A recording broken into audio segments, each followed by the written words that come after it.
Boa noite, amada e linda Igreja do Senhor. Boa noite também. Além de abraçar essa linda igreja, eu cumprimento os que nos visitam nesta noite. Sejam bem-vindos aqueles que também nos dão a honra da sua presença nesta noite. É uma alegria também tê-los conosco. E aproveitamos o ensejo para cumprimentar o internauta, todos eles que conosco interagem, com um fortíssimo abraço, cientes, convictos de que esta palavra com certeza também os alcançará e fará neles, internautas, prosperar para um fim proveitoso. Muito bem, amados do Senhor, nesta noite temos a disponibilidade de mais um culto dominical e desta feita o tema está posto: bendito foi o escândalo da cruz. Bendito foi o escândalo da cruz. E como sempre, nós já convocamos a nós, a mim e todos que aqui estamos, e também ao internauta que porventura tenha essa disponibilidade, que se torne atento, focado, para que não perca sequer uma palavra, uma explicação deste maravilhoso tema. Bendito foi o escândalo da cruz. Eu inicio com uma palavra muito conhecida que se encontra no livro do Gênesis, no seu capítulo 3, versículo 15. Todos conhecem essa passagem linda. Porém, inimizade entre ti e a mulher, entre a tua descendência e o seu descendente. Este te ferirá a cabeça e tu lhe ferirás o calcanhar. Deus vivo, como é bom, como é agradável, como é sublime, como é magnífico estarmos aqui sob a tua direção. O teu direcionamento nos impulsiona. O fato de sabermos que estamos aqui em 2 ou 3 reunidos é a garantia da tua presença, nos inunda o coração de alegria. Obrigado pelos 5 minutos de oração, obrigado pela linda e gloriosa ministração, pelos lindos e gloriosos louvores aqui já empreendidos.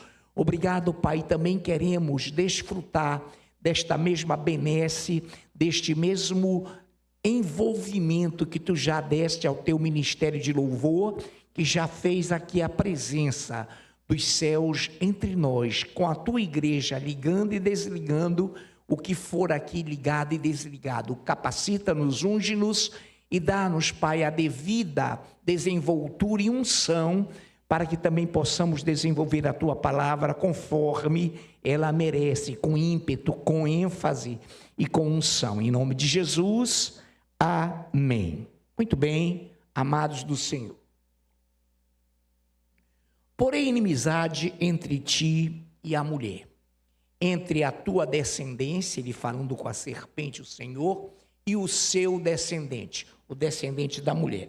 Este, o descendente da mulher, te ferirá a cabeça, e tu lhe ferirás o calcanhar. Muito bem, essa é a primeira visão tremenda de um Deus que é desde a eternidade. De um Deus que não tem princípio nem fim de dias, de um Deus tão glorioso, tão majestoso, que já pré-existia antes da fundação do mundo. Repitamos isso com muita ênfase, sem começo nem fim de existência. O próprio Deus, ele faz aqui uma ênfase, ele diz à serpente que havia feito a mulher, o homem caírem: colocarei inimizade entre você, serpente, e a mulher.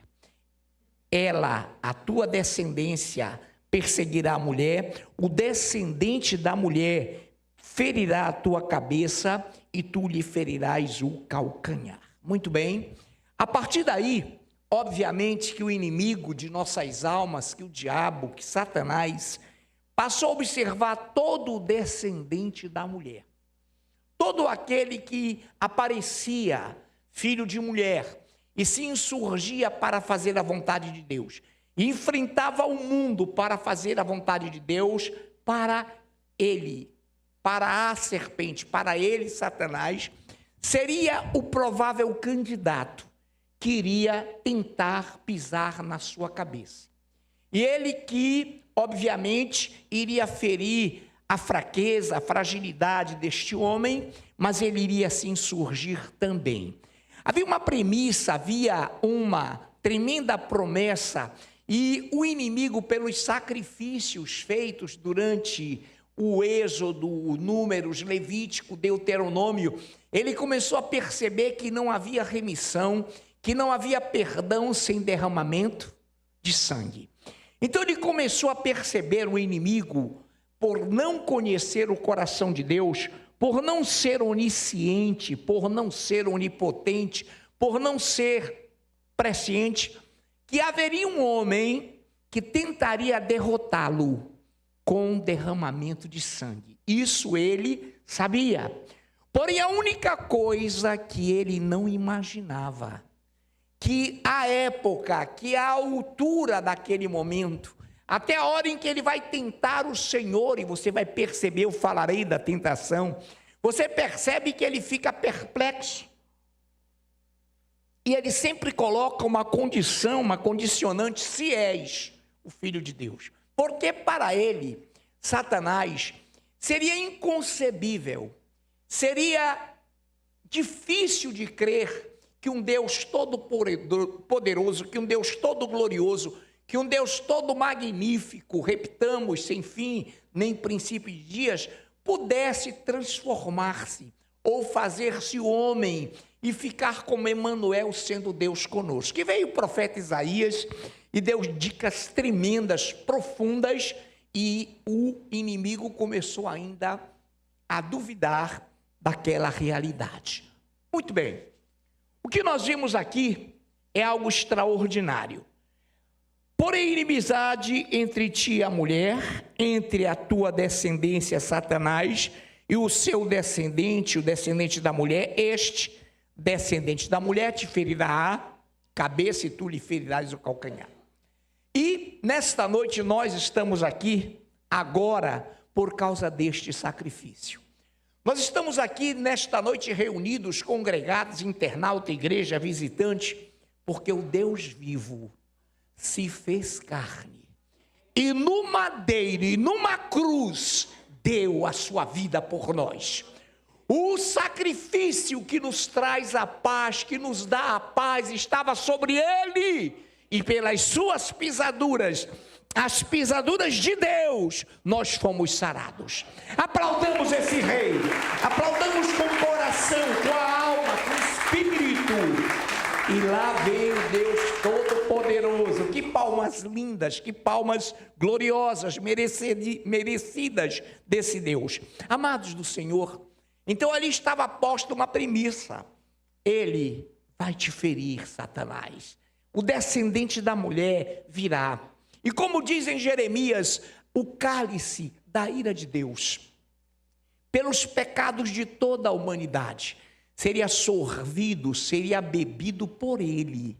E ele beberia o cálice da ira de Deus. O próprio Deus que se fez carne, Emanuel, Deus conosco, nascido de mulher, como profetizou Isaías, da virgem conceberá e dará à luz um filho, e o seu nome será maravilhoso, conselheiro, Deus forte, Pai da eternidade, príncipe da paz.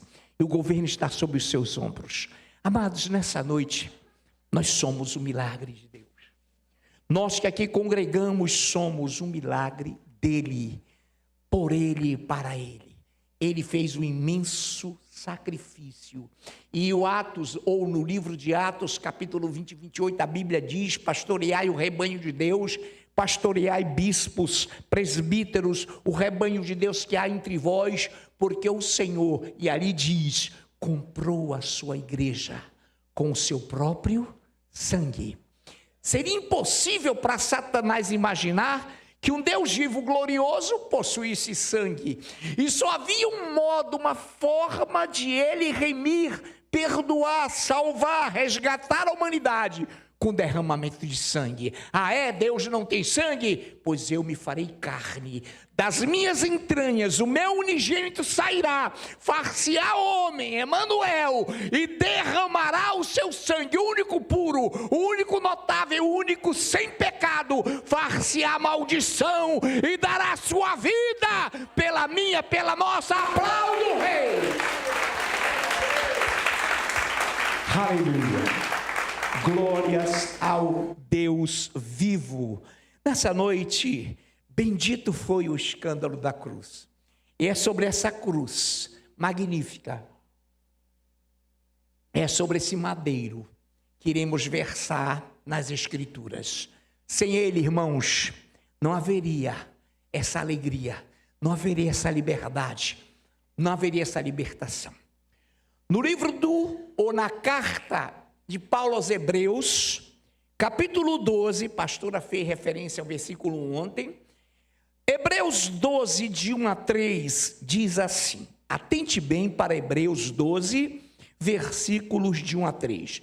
Portanto, também nós, visto que temos a rodear-nos tão grande nuvem de testemunhas, desembaraçando-nos de todo o peso e do pecado, que tenazmente nos assedia, corramos, olha que coisa linda, corramos com perseverança a carreira que nos está proposta, olhando firmemente para o autor da fé, Jesus, o qual em troca da alegria que lhe estava proposta, suportou a cruz, não fazendo caso da ignomínia, da vergonha, e está sentado à destra do trono de Deus. Considerai, pois, atentamente aquele que suportou tamanha opressão dos pecadores contra si mesmo, para que não vos fatigueis, desmaiando em vossa alma. Muito bem. Portanto, vós, diz o texto, visto que temos, portanto, nós que temos a nos rodear grande nuvem de testemunhas, desembaracemo-nos de todo o peso e do pecado. Peso e do pecado, duas coisas. E aditivo, uma conjunção aditiva que une. O peso, a pastora falou muito bem sobre o peso ontem. Peso não é pecado, mas o pecado é pecado. Então, desembaraçando-vos, igreja, para que estejamos aptas e aptos a adentrarmos a esse reino, nós temos que nos desvencilhar, desembaraçar de todo o peso, traumas, rancores, mágoas, invejas, ciúmes, coisas que guerreiam contra a alma. Peso. E uma vez, há muito tempo atrás, ministrando, eu contava a versão de um filme onde o cidadão, o missionário, queria correr, ele ia em busca de um lugar onde ele estaria evangelizando, e ele carregava uma mochila pesada, pesadíssima, cheia de bugigangas, e naquele pique para atingir aquela meta, ele entrava em riachos, ele escorregava, e sempre em último lugar, e era um peso terrível, como disse a pastora ontem, inútil, supérfluo, que não tinha condições, e ele teve um momento que, num despenhadeiro, ele escorregou, saiu se batendo todo, a mochila espatifou-se, foi tudo o que não prestava fora, ele perdeu, e ele começou então a ficar leve, e ele começou a gritar aleluia, aleluia, e começou a gritar porque ele havia se desembaraçado dos inúteis pesos e cargas que o faziam andar, correr, sem a precisa visão, sem a força. E por isso, irmãos, ele gritava, por um lado, ele gritava por dois motivos, o alívio da carga e agora a visão de que estava correndo com muito maior velocidade. Nesta noite, livrando-nos, desembaraçando-nos, desvencilhando-nos do peso, a pastora falou mágoa, rancor. e do pecado, tudo aquilo que afronta Deus, tudo aquilo que não é compatível com a natureza de Deus, desembaraçando disso. Olha que coisa linda. Eles tenazmente nos assediam. Corramos com perseverança a carreira que nos está proposta, olhando firmemente para o autor da fé, Jesus, o qual, em troca da alegria que lhe estava proposta, suportou a cruz, não fazendo caso da vergonha, não fazendo caso da ignomínia. Isaías diz que ele viu o fruto do seu penoso trabalho. Irmãos, por minha causa, por tua causa, por nossa causa, igreja, ele suportou a cruz. E em troca da vergonha, e em troca do sofrimento, ele sabia da alegria que já, daqui a pouco, os mortos em Cristo que já estão com ele, ressuscitarão primeiro. Depois nós, os vivos, os que ficarmos, seremos transformados e juntos com os mortos ressurretos subiremos. Em troca dessa alegria, ele suportou a cruz, porque ele te viu, ele te amou, e vamos aplaudir uma vez mais.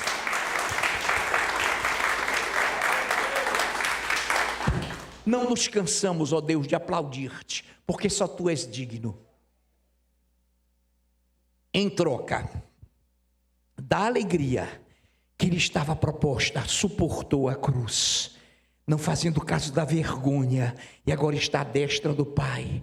Por isso, irmãos, não vamos desmaiar, não vamos desalentar, não vamos cair no sono da apostasia. Sabes por quê? Porque a cruz é a nossa vitória. A cruz do Senhor é a nossa vitória. A cruz do Senhor. Por isso que é linda essa mensagem, porque ela vem do trono do Senhor. Muito bem? Em Gálatas 6,14, diz algo maravilhoso. Mas longe esteja de mim gloriar-me, senão na cruz de nosso Senhor Jesus Cristo, pela qual o mundo está crucificado para mim e eu para o mundo. Notícia. Quem tem a cruz, quem, como na Páscoa, lá na Páscoa o Senhor ordenou, olha, imolai o cordeiro e aspergir o sangue dele na verga e nas ombreiras da porta.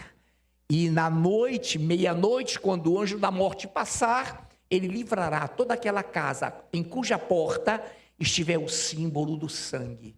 Nesta noite, igreja, se tu tens a cruz, analise-se. Eu me examino, diz o texto lá da ceia. Examine-se o homem em 1 Coríntios 11. Se tu tens a cruz, deixa eu te dar uma notícia: o mundo está morto para você. Eu vou repetir, nós já sabemos, a repetição é óbvia. Se nós temos a cruz, o mundo está morto para nós. E nós, obviamente, mortos para o mundo, porque o que vive em nós é a divina, é a bendita esperança. Por isso, nesta noite, remindo o tempo para que alcancemos sabedoria no horário e na determinação, Efésios 2,16 diz algo também glorioso. Efésios 2,16. Mas eu faço o seguinte: Efésios 2, de 12 ao 16. Vamos ampliar. Efésios 2, de 12 a 16. Eu peço a minha linda, amada, ungida, pastora Nayuf, minha esposa, que nos leia, e para a igreja, obviamente, Efésios capítulo 2, de 12 a 16. Naquele tempo, estáveis sem Cristo, separados da comunidade de Israel e estranhos a alianças da promessa, não tendo esperança e sem Deus no mundo. Mas agora, em Cristo Jesus, vós, que antes estáveis longe, fostes aproximados pelo sangue de Cristo, porque Ele é a nossa paz, o qual de ambos fez um, e tendo derribado a parede da separação que estava no meio, a inimizade, aboliu na sua carne a lei dos mandamentos na forma de ordenanças, para que dos dois criasse em si mesmo um novo homem, fazendo a paz, e reconciliasse ambos em um só corpo com Deus, por intermédio da cruz, destruindo por ela a inimizade. Aleluia, minha linda, que coisa gloriosa! Através da cruz, Deus destruiu uma inimizade perpétua, permanente, que os judeus, que aqui são citados como um povo, tinham para com os gentios, pagãos, idólatras, para conosco, ao ponto de acharem eles que o Deus vivo só viera e só viria para eles. Então o Senhor, com a cruz, derrubou o muro, derrubou a parede de separação que havia entre judeus e gentios, entre judeus e pagãos, e ele aboliu na sua carne, ele rupturou, ele quebrou, ele demoliu, ele destruiu esse muro de separação e fez dos dois um só corpo, uma só carne, para que por ela, a cruz, ele destruísse toda a inimizade. Por isso hoje eu diria aos judeus que porventura nos assistam e nos assistem, o Senhor uniu dos povos. Aí imagine de um lado todos os povos pagãos, todos os povos idólatras, e de outro Israel, e fez um só corpo. Esse foi, era e sempre foi o plano dele, que se cumpriu em Cristo Jesus na cruz do Calvário. Que bênção, quanta alegria é sabermos que esse Deus está aqui nesta noite para nos dar alegria e a paz. A cruz não só serviu para libertar a humanidade, para nos libertar, para nos dar vida eterna, porque sem ela, irmãos, o anjo da meia-noite ouvir-se-á um grito, à meia-noite ouviu-se um grito, eis o noivo, e as virgens nécias não possuem a cruz, não possuem óleo, não possuem azeite, não possuem unção. Unção, óleo, azeite não se compram, se buscam de diante e perante a glória do Senhor Jesus Todo-Poderoso. Nessa noite eu quero ainda ir com a amada igreja para Números capítulo 21. Números capítulo 21, versículos de 8 a 9, com a nossa linda e ungida presbítera Andreane Gonçalves, que hoje nos ministra. Números 21, de 8 a 9, presbítera. Disse o Senhor a Moisés: faze uma serpente abrasadora, põe-na sobre uma haste, e será que todo mordido que a mirar viverá. Fez Moisés uma serpente de bronze e a pôs sobre uma haste. Sendo alguém mordido por alguma serpente, se olhava para a de bronze, sarava. Muito obrigado, presbítera do Senhor. Disse o Senhor a Moisés: faze uma serpente abrasadora, põe-na sobre uma haste, e será que todo mordido que a mirar viverá. Fez Moisés uma serpente de bronze e a pôs sobre uma haste. Sendo alguém mordido por alguma serpente, se olhava para a cruz, ou para a cruz de bronze, ou para a serpente de bronze, sarava. Deixa eu ler como está, de acordo com o que já leu nossa presbítera. Sendo alguém mordido por alguma serpente, se olhava para a de bronze, sarava. No deserto havia uma murmuração, o povo acabara de sair do Egito, uma murmuração. E de repente serpentes abrasadoras começaram a morder, começaram a picar o povo. E muitos foram os mortos, e depois leia o texto em casa. E de repente Deus insiste com Moisés. Faze, Moisés, uma serpente abrasadora de bronze. Coloca essa serpente numa haste, numa vara, e todo aquele que for picado, mordido, ferido de cobra abrasadora, olhará para a serpente de bronze abrasadora que estará na haste, na vara, e ficará sarado, e ficará curado. Isso aconteceu lá no Velho Testamento. Então Deus é maravilhoso. E em João, Evangelho de João, capítulo 3, de 13 a 15, diz algo maravilhoso.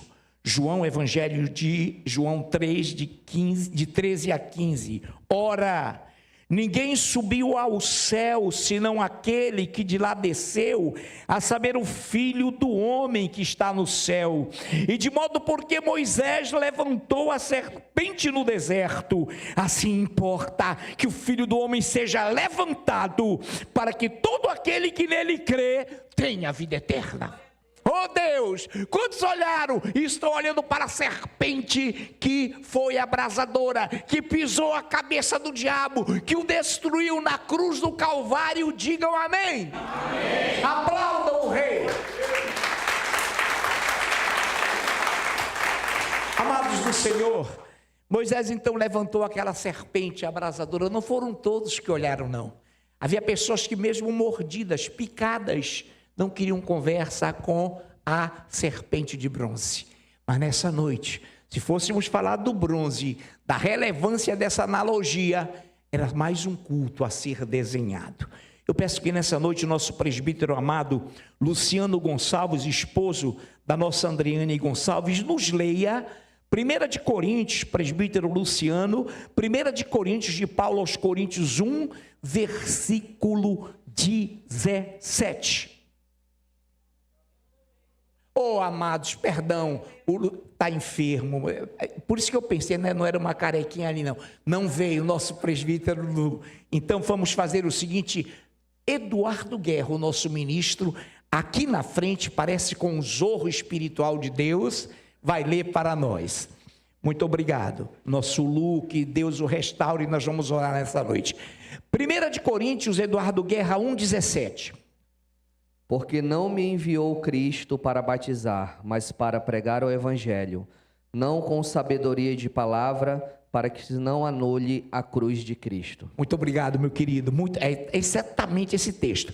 Porque não me enviou Cristo para batizar, mas para pregar o Evangelho, não com sabedoria de palavra, para que não se anule a cruz de Cristo. Atenção aqui. A nossa pregação não consiste em sabedoria de palavras, mas segundo a sabedoria que vem de Deus sobre a cruz, porque se pregarmos com sabedoria humana, nós anulamos a cruz de Cristo. Agora, cuidado com isso. Há igrejas e há pregadores que confundem isso totalmente.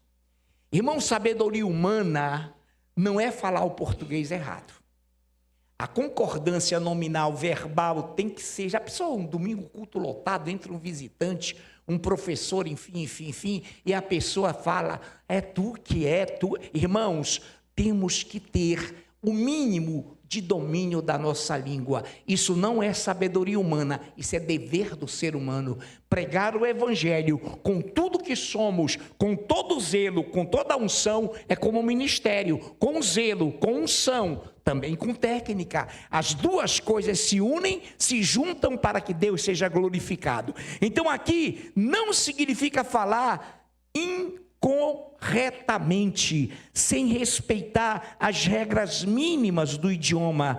Não significa isso. Então, por que não me enviou Cristo a batizar, mas para pregar o Evangelho, não com sabedoria humana, mas com sabedoria de palavra, não, para que não se anule a cruz de Cristo. Então, aí as pessoas achavam que não, vamos falar errado mesmo, porque se falar correto é sabedoria humana. Mentira do diabo. Mentira do diabo. Devemos falar o mínimo possível corretamente. O mínimo. Eu sou, tu és, eu, tu, tá? Não jogar, ele foste, ou tu foi. Não, irmãos, o mínimo. Então, nessa noite, quantos estão entendendo essa sabedoria humana? Se a pessoa começasse, como diz Paulo, a colocar sofismas, filosofias, preceitos humanos, isso anula a cruz de Cristo. Amém? Mas não falar corretamente. Claro, falar corretamente faz parte. É o mínimo que podemos fazer. E em Gálatas 5:11, fechando o ciclo, eu, porém, irmãos, se ainda prego a circuncisão, porque continuo sendo perseguido, logo está desfeito o escândalo da cruz. A cruz foi um escândalo para os que se perdem, mas para nós que somos salvos, é o poder de Deus. A cruz é escândalo para os que se perdem, mas para nós que somos salvos, poder de Deus. Espero que nessa noite todos nós entendamos que essa palavra vem do trono do Senhor, para nos enriquecer, para nos robustecer, para nos forçar a adorar. Constranger é isso, forçar. Constrangimento santo, sem forçar contra a vontade, mas respeitando o nosso livre-arbítrio. Senhor Deus, te glorificamos, te exaltamos e te homenageamos nesta noite. E já pedimos, Pai, que no momento em que anunciar o ministério de louvor que vai subir, iremos te aplaudir novamente, para que tu sejas glorificado pela vida, pela presença desse lindo ministério, em nome de Jesus, amém. Chama o ministério de louvor e vamos aplaudir o Rei.